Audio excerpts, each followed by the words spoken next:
সূরা ইখলাস বা কুল হুয়াল্লাহর সূরা ৩ বার পরে আঙ্গুলের গিরায় ফু দিয়ে যে কাউকে চাইলেই আপনি বশ করতে পারবেন।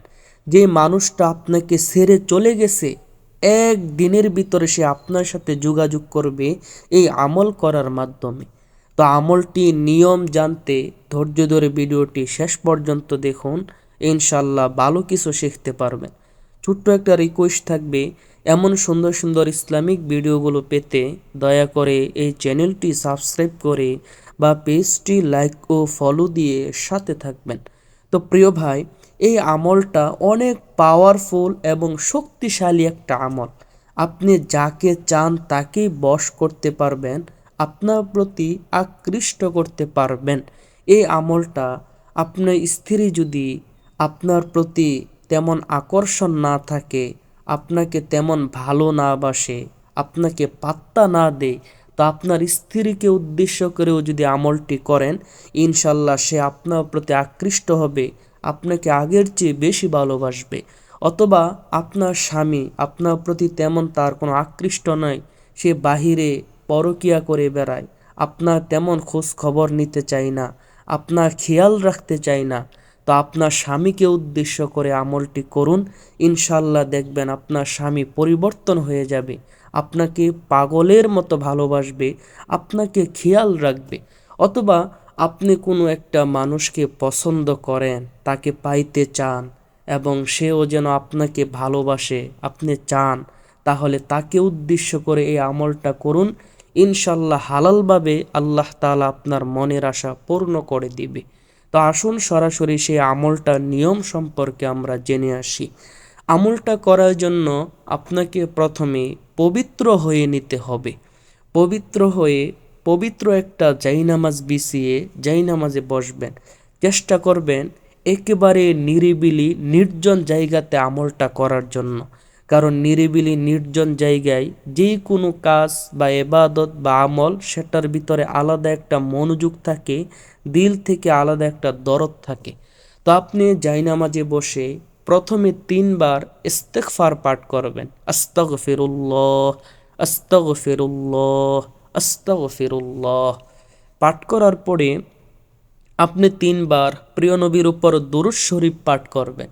কারণ যেই কোনো আমল, যেই কোনো ইবাদত কবুল হওয়ার ঔষধ হলো দুরূদ শরীফ।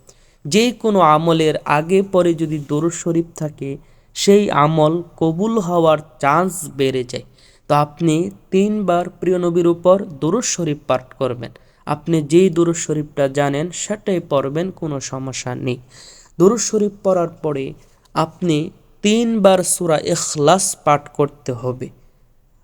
সূরা ইখলাসটা আপনার সহি শুদ্ধ হতে হবে।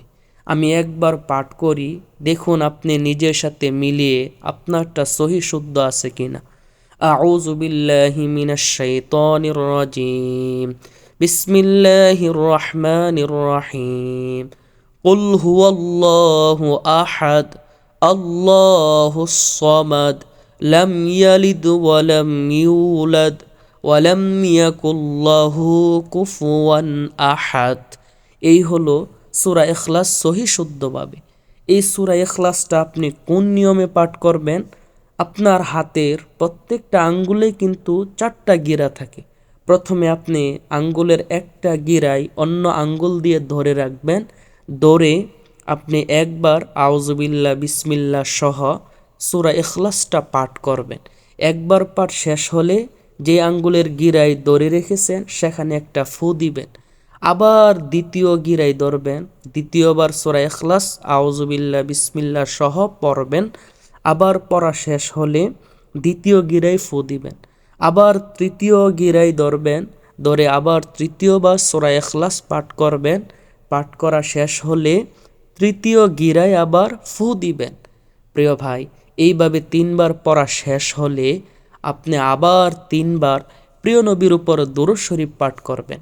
আর এই আমলটা করার সময় যাকে উদ্দেশ্য করে করবেন তার কথা মনে মনে স্মরণ করবেন, স্মরণ রাখবেন। ইনশাআল্লাহ দেখবেন সে আপনার কথা শুনবে।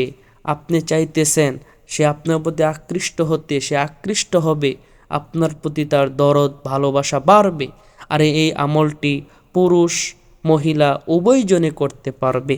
তো ভিডিওটি যদি ভালো লাগে অবশ্যই একটা লাইক কমেন্ট বেশি বেশি শেয়ার করবেন, যাতে বেশি বেশি মানুষ উপকৃত হতে পারে। পরবর্তী এমন সুন্দর সুন্দর ইসলামিক ভিডিও পেতে দয়া করে এই পেজটি লাইক ও ফলো দিয়ে বা চ্যানেলটি সাবস্ক্রাইব করে সাথে থাকবেন।